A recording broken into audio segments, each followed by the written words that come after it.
Sports Office on location, hanging out with John Bones Jones, UFC light heavyweight champion. And wow, you guys, you got this big fight coming up with Rashad Evans. And you guys have a history together, right? Yeah, we definitely have a history together.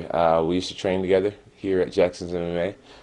We've hung out several times. We've had several dinners, and yeah, we used to be pretty good acquaintances.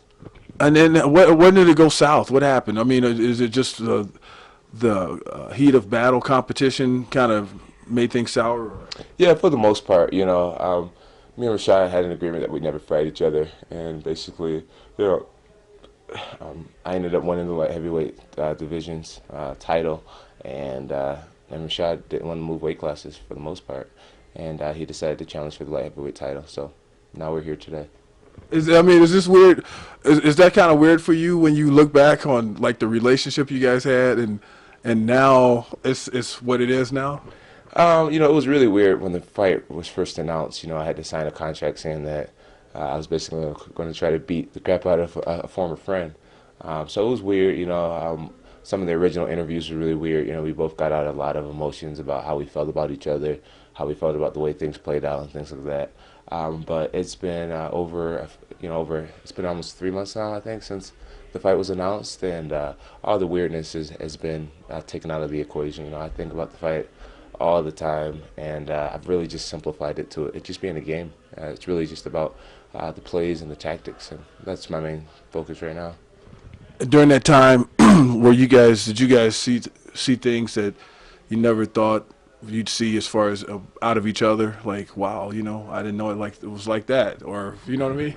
Uh, you know, um, none of it's really surprising me. I do believe in some interviews that he's done. He's definitely stretched the truth about who I am and things like that. Um, but at the same time, we're going against each other right now. I'm on Rashad's negative end of his energy. So Rashad's a smart guy. He's a witty guy. He's very good with his words, and I'm just on the receiving end of his negative side.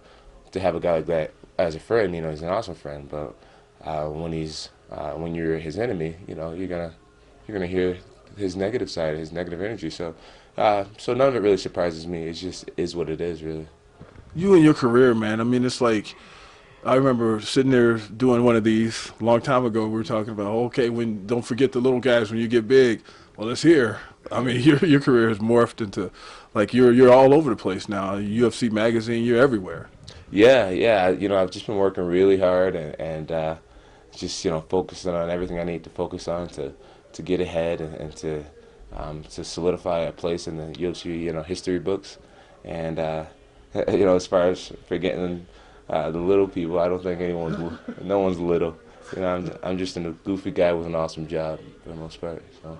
In that job, you come from a family where you guys have the pedigree of athleticism, and like your brother, NFL player, stuff like that.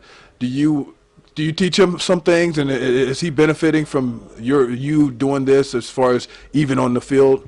Yeah, definitely. I have two brothers in the NFL, and we definitely just feed off of each other.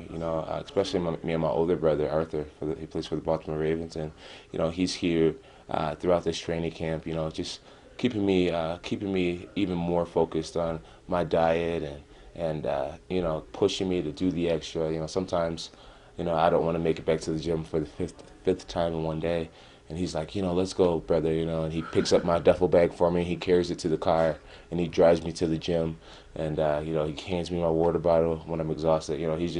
He's everything, man. He's somebody that I trust with everything, and I'm just grateful to have him. So to answer your question, we feed off of each other to the most higher whatnot. And he feeds off of me as well. I teach him a lot about warrior spirit and just really, really working super hard. I don't think in the NFL people train 5 times a day, and that's something he's learning from me. A few practices is great, but why not be that extra and do the extra? So it's a give situation, yeah.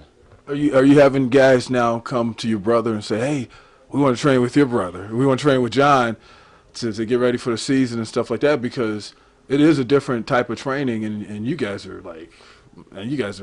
optimal. Like you're at the top of the the food chain as far as being physically fit. Yeah, definitely. Arthur mentioned that Ray Lewis wanted to come down for this training camp and to get some workouts in, and quite a few other players.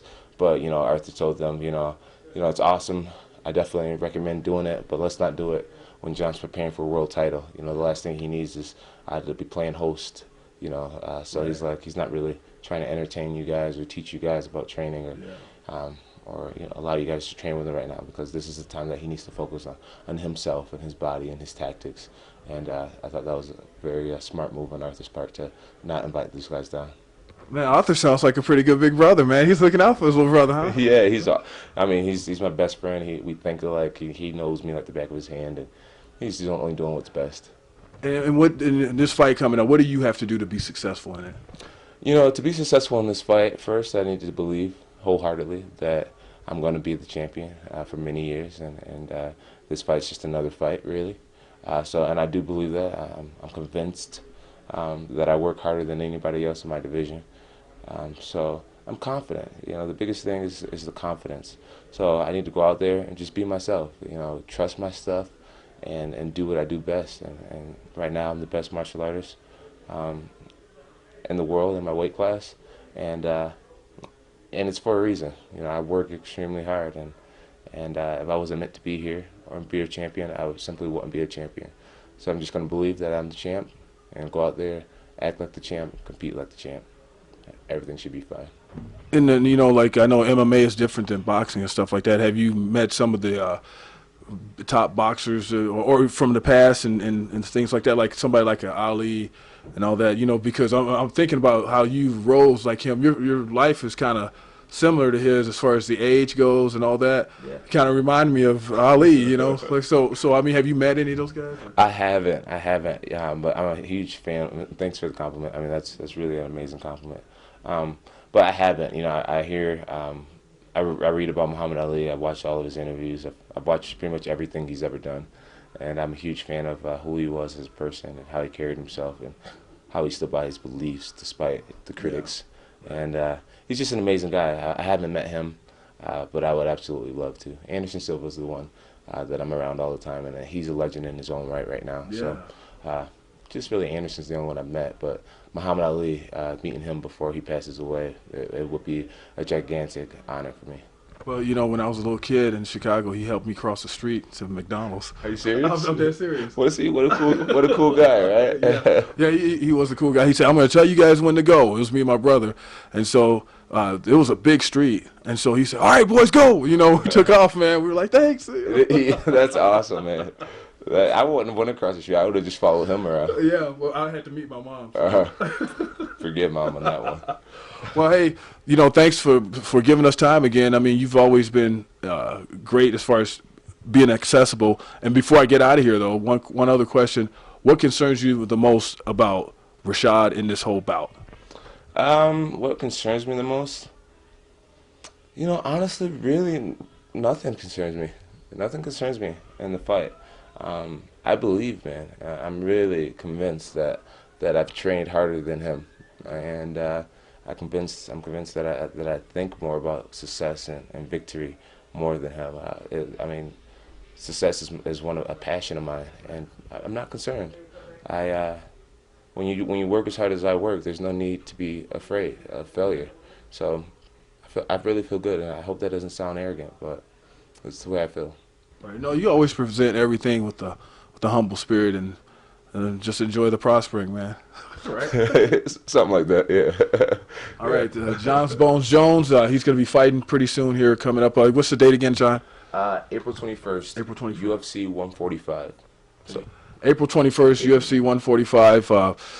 Guys, be there. Pay-per-view. Get those wallets out and start contributing. We'll see you next time.